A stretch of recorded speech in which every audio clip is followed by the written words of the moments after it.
Greetings, everybody. This is Akila. I'm here to give you your early preview of the March PLC. That PLC is scheduled to take place on Wednesday, March 2nd, 8 a.m. to 3:30 p.m. We are all going to be together all day.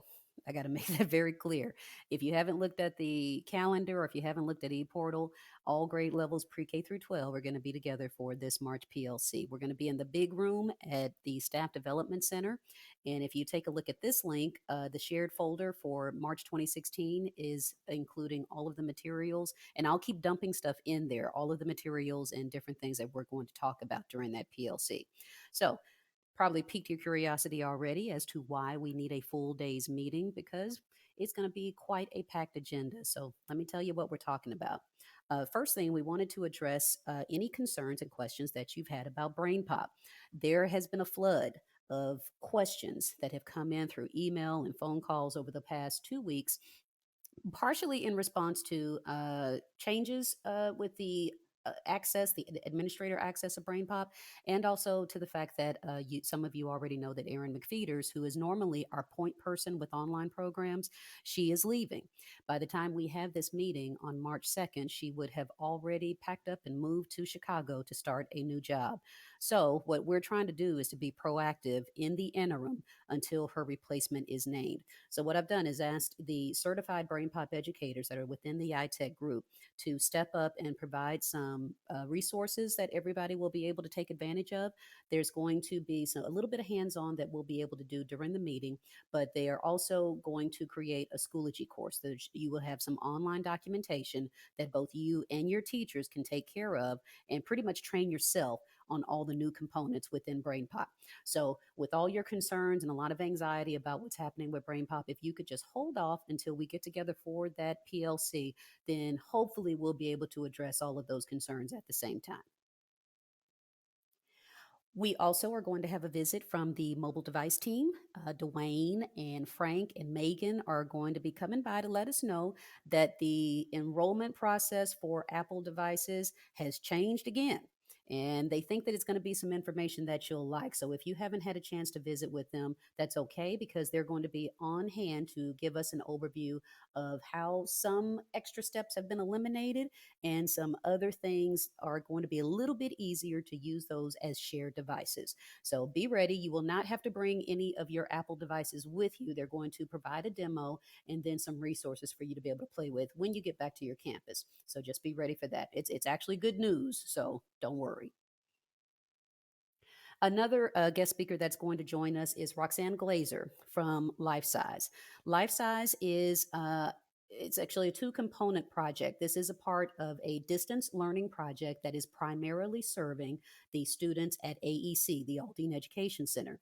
Aldine Education Center, formerly known as Compass. This is a video conferencing tool.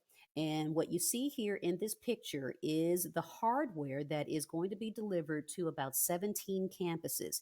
And we'll be able to tell you exactly why those 17 campuses were singled out. But everybody, every campus will be able to take advantage of the life size cloud based software. We are going to get some information as to how this affects everybody and specifically those campuses that are getting the carts. If you want a little bit of background information, which I highly suggest that you do get some background information, take a look at this video that was shared with the staff of Aldine Education Center, I believe about 2 weeks ago, letting them know that this project is coming to their campus and how it's going to affect their daily instruction. Take a look at it. It's about 5 minutes long. It is basically Roxanne telling them about the carts and how to use or how they will be using this video conferencing tool in the very near future. For those 17 campuses that are receiving the cart, take a look in your email. You should have already received a message from the Distance Learning Project, but they are letting you know ahead of time what the delivery schedule is going to look like. Those carts are going to start appearing on your campuses next week, and there are specific times and dates when they're going to go to each campus, and it's a pretty tight schedule. All they need is for you to be present, to be able to point them in the right direction as to where that cart is going to go, the plug that it's going to be attached to, and to watch them turn it on and verify that it does work. Now, one of the days that is on the delivery schedule is Wednesday, March 2nd. So the campuses that are affected, I believe that's in that Davis area. So Davis High School, Davis Ninth, and maybe another school on that day. Obviously, you won't be there on that day because you'll be at the PLC. So if you don't mind ahead of time, pinpointing who will be that person of contact well while you're out so that they just know where to set the card up in your absence. And more information will be coming out about that. So check your email if you haven't already. Look for a message coming from the Distance Learning Project. So be aware that that information is going to be shared during the afternoon portion of our agenda, and it should be pretty thorough to get you informed enough to go back to your campus and prepare for it. An upcoming event that you need to know about because it's coming up very quickly next Saturday, to be exact. This is the Saturday after the PLC on March 5th. We have our second annual Ed Camp. It's going to be at Eckerd Intermediate. It's for the morning from 8 a.m. to 12:30 p.m. And we are currently open for registration. So take a look at this link right here to get signed up to attend. And you don't have to keep it to yourself because this Ed Camp is going to be open to all teachers in the Houston area. Last year, when we put on the Ed Camp, it was a very good reception. We kept it closed to Aldine teachers only. But this time, we're taking a leap of faith and we're going to open it up to any and everybody that wants to attend. So if you've got family, friends, student teacher buddies that are new to the field, this might be something that they find very useful. If you are unfamiliar with the Ed Camp model, I do suggest that you take a look at this Powtoon that Brad Harris has created. And besides, I love Powtoon, so I just want to show off his work in the meantime. So just take a look at that. But it gives you a good introduction as to what to expect at an Ed Camp. I highly suggest that you share this with your skills specialists in particular because it is a PD model that is different from what they're used to, and they could find it beneficial to maybe copy this PD model for something that you're doing on campus. So take a look if you can. It's a very quick video. And one other thing that I really just can't stop talking about and bragging about is the Inspire Aldine event that took place last week.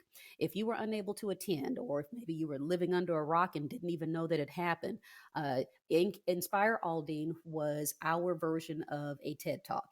And we had 8 teachers that were nominated by their peers to get up and share their inspiring story.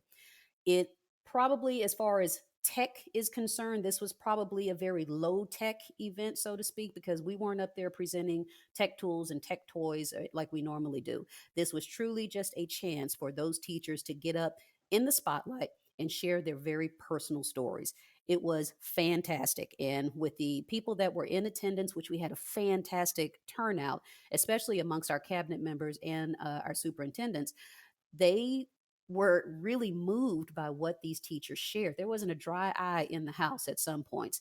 And we've gotten a lot of glowing reviews since then. And I just want to keep sharing it. So, this YouTube video that is courtesy of Chad Cochran and Brad Kaplan, many thanks to them for loaning their photography expertise. This video has gotten hundreds of hits since then. The teachers are looking at it, students are looking at it, and they've been responding to us about how much it's touched them. So, I think it's worth taking a look at if you haven't already. And feel free to share this again with anybody because since we got such a good reception and such good reviews, guess what? That means we're doing it again next year, and we would love to expand that committee. So if you're looking at it and you've got more ideas and you just want to be a part of it, let us know because we are going to do it again in 2017. That's all I'm going to tell you about for now. Take a look. Like I said, in that shared folder, you'll find the full detailed agenda and a few other materials that have already been put out there. I'll keep dumping more stuff in there as they become available. But just remember that this is a full day event at the Staff Development Center, 8 a.m. to 3:30. Everybody, all grade levels, that we are together. And remember, you only have 1 hour for lunch. I suggest that you bring your own lunch and you eat it there, and we stick to the schedule. But if you think that you can make it out to a fast food place and back within an hour, then feel free to do so. But either way, I will see everybody on Wednesday, March 2nd. Be sweet because we're all going to be in there together and we want to make it out alive. So, anyway, see you guys next week. Thanks.